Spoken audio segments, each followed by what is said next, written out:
खुदलाई पाइबा सखंगदबा सिंगे सेल की डिमांड का मरी लेना इरिलबोंग हाई स्कूल के हेडमास्टर फुरम ले थौदो अदु यानिंगथब फोंदोक्तना स्कूल असगे महाइरोय सिंगना वाकन मिफम चथखरे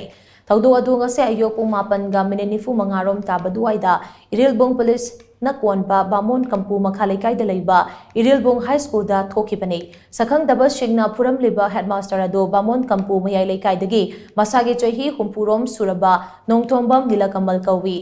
थौदोक थोफमदगी फंगबा पावमगी मतुंगिना स्कूल असिदा मियोय अनि लागलगा हेडमास्टर नीलकमलबु योचैना कलंबनी थौदो अदुदा सोगलबा नीलकमल जेनिम्स हॉस्पिटल दा पुखतुना लाइकनकी हेडमास्टर नीलकमल फुरमलिबा मसक खंगदबा अनि अदो यु ngawi हाइरी ममांग था अक्टोबरगी तांग 15 दसु लोना थिंख्रबा लालहौलुब अमगे मियोय खरा स्कूल असिदा लागलगा लुपा लिसिंग यांखै पीनबा डिमांड तौरकपा लेखि मदुगी मतुंग तारकपदा सखंगदबा मियोय अनि अदु लागलगा सेलगी डिमांड तौरकपने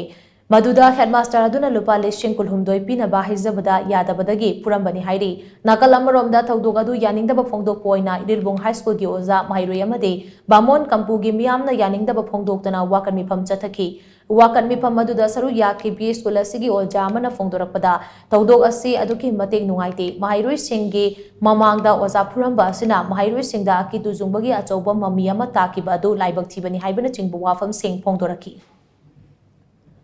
थोखिबा थौदोकसे पुंग 8:50 सुमाइना चलको मतमदने अनंबन ओजासिंगजे क्लास होइना चंगजरी सिगी मतमसिदा कोइ हेडमास्टर की कासमक्तदा कोइ सखंगदबा अनि लागा कोइ अमना गेटदि लेहौरेको अदुगा लाइबा अमसिना कोइ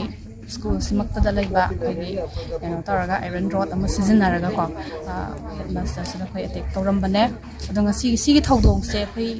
ओजा अमा ओइना स्कूल सिदा कोइ पामजदे अदुगा उहोबा छात्रसिंगनसु यामना नुंगाइतबा अमा मोइदा टेंशन अमा काई मोइदा इनसिक्योर ओइबा अमा फावबसे कोइ ओजागी साइतगिसु पामदे अदुगा कोइ ओजासु इनसिक्योर ओइ मरमदना सिगी थौदोकसे अमु हनसु थोअनिंदे